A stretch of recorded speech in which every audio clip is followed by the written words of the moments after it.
Là, messieurs, dames, on va parler d'une Ichiban Kuji qui risque de mettre tout le monde d'accord, qui risque de faire péter un câble les collectionneurs et les collectionneuses, les amoureux de la licence d'Akira Toriyama. Une Ichiban Kuji qui se focalise sur les 40 ans de Dragon Ball. Alors moi, je vous le dis, dès le départ, de mon côté, je trouve ça très sympathique, je trouve ça très beau, mais je suis moins chaud. Eh bien, quand tu vois la toute première Ichiban Kuji annoncée pour les 40 ans, la deuxième m'excite un petit peu moins et je vais vous donner mes raisons. Bien sûr, on est sur une vidéo totalement subjective et vous avez le droit de ne pas être d'accord ou d'être d'accord avec moi dans les commentaires. N'hésitez pas à réagir. Bref, j'arrête de parler et puis on va aller mater tout ça ensemble.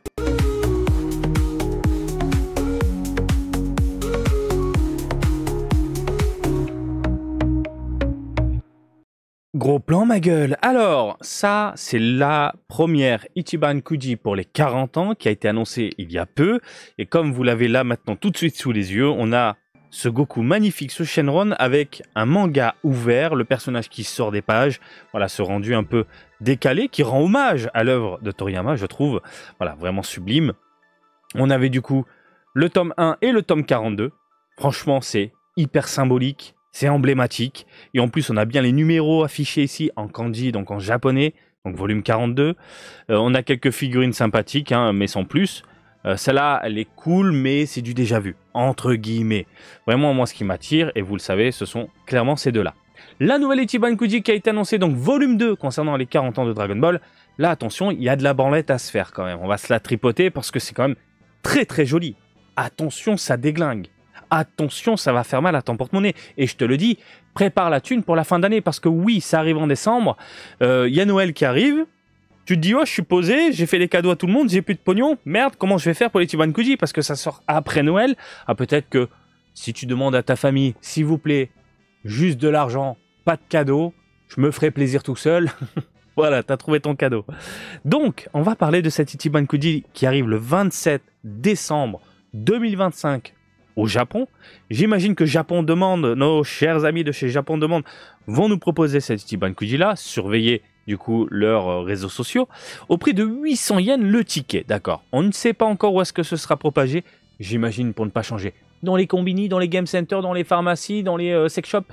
Ah mais limite c'est ça au Japon, donc au bout d'un moment il faut plus se prendre la tête. Alors, on va commencer avec le lot A. Le lot A. La figurine mesure 18 cm, le tout dans les 24. Ok, on commence avec cette magnifique figurine de Goku. Et comme vous pouvez tout de suite le constater, en fait, ça met en scène le héros, le personnage, et en arrière-plan, on a droit à différentes cases du manga mettant en avant notre protagoniste. Et ça, je trouve ça très bien pensé. Je trouve ça vraiment très cool. Alors, pourquoi je suis moins touché par cette Ichiban Kuji là? Alors, c'est sympathique, hein. Et alors, déjà, pour commencer, le design, vous remarquerez, pour chaque lot, c'est exactement le même. Les cases manga, et ensuite on exhibe le personnage, point. Parce que, en fait, c'est très sympathique. Je suis moins touché parce que j'aime ce côté mise en scène. Voilà. Le manga ouvert, le côté symbolique, l'esprit Dragon Ball puissance 1000 qui ressort du papier. Voilà ce côté-là qui me plaît. Attention, je ne dis pas que c'est moche, parce qu'il y aura toujours Jean-Kevin pour venir me faire chier. Je la trouve vraiment sublime, mais je suis moins touché. Voilà. Alors, ce que j'aime particulièrement avec ces figurines-là, c'est que les sculpteurs se sont basés principalement sur le design d'Akira Toriyama. Voilà. Regardez la forme du visage, la forme des bras, la forme du corps. Ils ont vraiment essayé de conserver les mêmes traits que le maître. Et je trouve ça génial. Je pense, encore une fois, avis personnel, tu m'aurais foutu la figurine en monochrome, c'est-à-dire en noir et blanc, avec justement ce panel de cases et compagnie. Là, par contre, tu me fracasses le cœur. Parce qu'encore une fois, il y a ce côté papier, il y a ce côté manga qui ressort. Là, le côté couleur, en fait, ça me casse un peu l'immersion avec le décor tout autour. Mais encore une fois, ça reste très joli. Mais personnellement, encore une fois, tu me mets le monochrome, là, je fonds totalement. Je fonds totalement. Je pense qu'il y a des... c'est même sûr, il y aura des Japonais qui vont faire ça. En attendant, en termes de modélisation, elle est vraiment superbe. Franchement, ils auraient pu garder le monochrome. On a les égratignures. Il n'y a rien à dire au niveau des cases. Bon, ben, du Goku énervé. On a des cases, j'ai envie de vous dire, les plus iconiques, les plus populaires. Oh, les Wakotazo. Frieza, je suis en colère Freezer. Bye bye Mina. Allez, salut tout le monde. On a le Matana, à très bientôt. Ouais, bon bref, tu m'as compris. Des moments importants. Bref, vraiment, vraiment superbe. Lot B, il s'agit donc de Vegeta. Alors, au niveau de la taille, parlons bien. Figurine de 17 cm et avec le panel, on est sur du 24 au total. Et pareil, elle est incroyable. Elle est incroyable. Franchement, elle est superbe. Vous avez le Vegeta qui est un peu maigrichon du côté de Toriyama. Oui, on a cet aspect un peu maigrichon de Tori. Bon, c'est comme ça. Hein, pour avoir vu les planches de mes yeux, et je parle des planches d'origine dans un événement dédié, c'est vrai que le trait de Toriyama change au fil des arcs, au fil du manga, et quand tu arrives à la fin, tu trouves que c'est moins détaillé. Vraiment. Quoi qu'il en soit, elle est quand même incroyable cette figurine, beaucoup plus baraquée, un peu moins fidèle du coup, parce que là, t'as l'impression qu'il est musclé mais svelte. Là, c'est vraiment mammouthesque. Et le panel, bon ben, comme d'habitude, voilà, des cases exposées, plutôt sympathiques. Worida Kakarot. Voilà, c'est fini Kakarot. Yosh Ikuka. Voilà, ce genre de moment, ce genre de phrase. Orewa Super Vegeta. Je suis Super Vegeta qui monte du pouce comme ça. Putain de merde. Ah, c'est beau quand même. Hein. C'est beau. Avec les petites onomatopées et tout. Mais encore une fois, tu me fous ce Vegeta en monochrome, noir et blanc. Mais putain. Chez les mouchoirs, ils sont là, mon pote. Ils sont là. Ensuite, le lot C. Il s'agit, oh là là là, ça rend dingue tout le monde, de Son Gohan en Super Saiyajin 2, de 15 cm avec le panel, on est sur du 19. Elle est magnifique, elle est bien réalisée. Je ne sais pas si vous l'avez tout de même remarqué depuis tout à l'heure, mais les figurines ont l'air travaillées, dans le sens où on a des contrastes, on a des nuances sur le corps. J'ai l'impression qu'on est sur du mat, mais attention, c'est peut-être les prototypes. Hein, faudra surveiller tout ça. Là, il y a de la jointure, mais bon, le Gohan, les cheveux sont bien proportionnés, on a du sang, on a des égratignures, on a des éclairs. Bim. Voilà, il est bien vénère le Gohan. Il est bien vénère. Ça, je pense que beaucoup vont totalement succomber. On a bien évidemment les cases exhibant le personnage quand il était tout petit, quand il est adolescent. Attention, là, c'est un enfant. Adolescent, je te parle de ce Gohan-là. Voilà, ici. Arc Majin Buu. Il va au lycée, c'est un ado. Donc, magnifique. Magnifique. Voilà, concernant ce Gohan-là, on est d'accord, ça envoie du pâté. Ensuite, on a un Piccolo, mais... Comment il fait mal. 16 cm de bonheur, 18 cm à te mettre là où tu veux. Mais le design de ce Piccolo-là, il est d'une violence tellement extrême. Le sculpteur, il mérite qu'on le foute, je sais pas, dans une baignoire et qu'on lui jette du chocolat, ce qu'il aime. Peu importe, tiens, mange du Galac. Peu importe. Parce que le gars, il nous a pondu une figurine extraordinaire. En monochrome, imaginez en monochrome. Oh, faut que j'essaye. Faut que j'essaye avec un rendu noir et blanc. Voilà. Un petit Photoshop. Non mais sérieux, j'aurais tellement kiffé. Vous voyez, vous ressentez maintenant le... Limite, j'arrive à percevoir l'odeur du papier. Parce que le mec a conservé le design de Toriyama, que vous voyez ici, avec ce trait bien piquant au niveau de la mâchoire, etc. Toriyama, voilà, qui est un maître hein, du trait.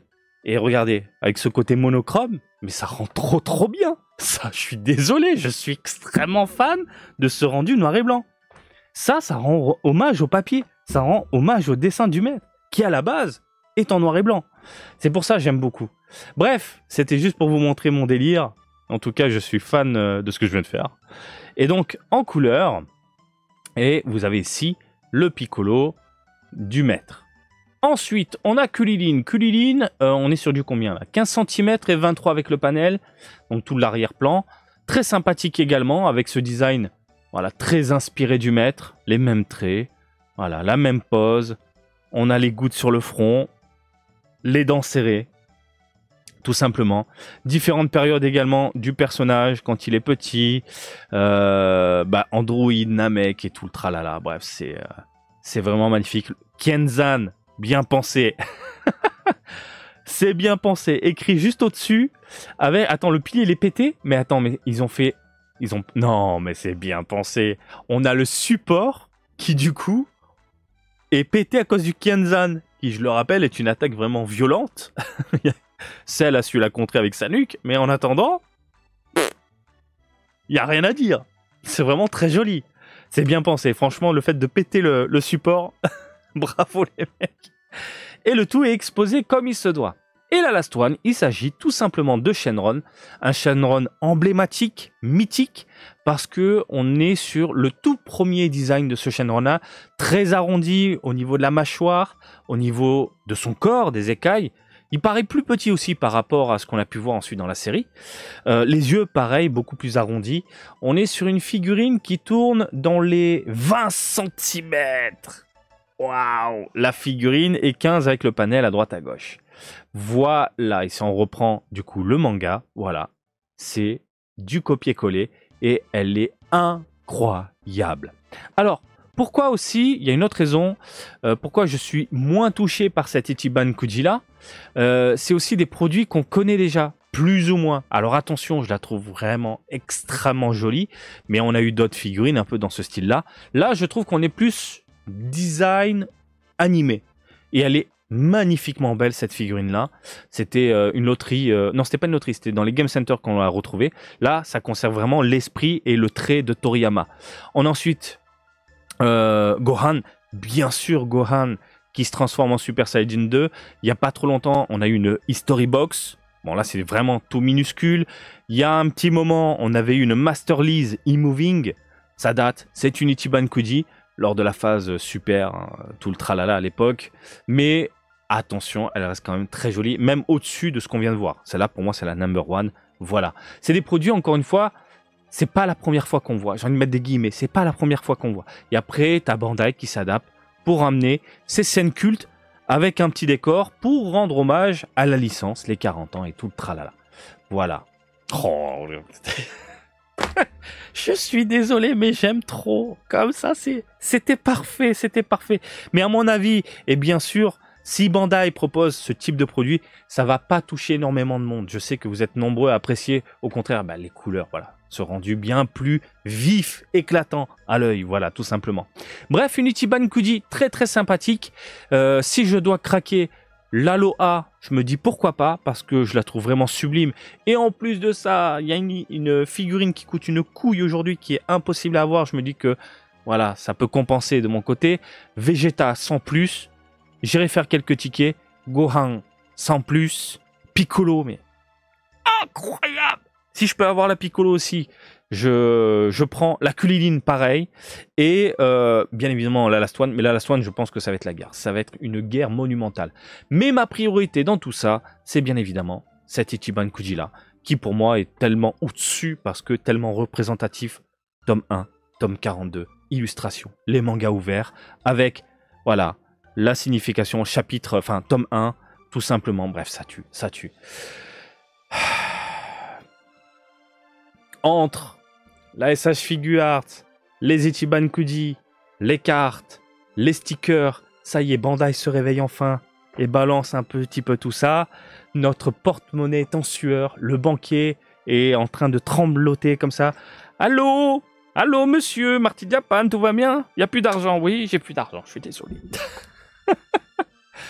C'est la guerre, messieurs, dames, c'est la guerre. On en a gros, je vous le dis. Bref, je vous laisse tranquille. N'hésitez pas à réagir dans les commentaires. Qu'est-ce que vous pensez de ce que je vous ai dit par rapport à ma vision de ce que... voilà, les figurines en monochrome, vous en pensez quoi? Voilà, je vous laisse vous exprimer dans la joie et la bonne humeur pour ne pas changer. Et comme d'habitude, je vous invite à me suivre sur Twitter, Facebook, Twitch et TikTok, Marty Japan. Et je vous dis à très bientôt. Allez, salut, bisous, ciao, ciao!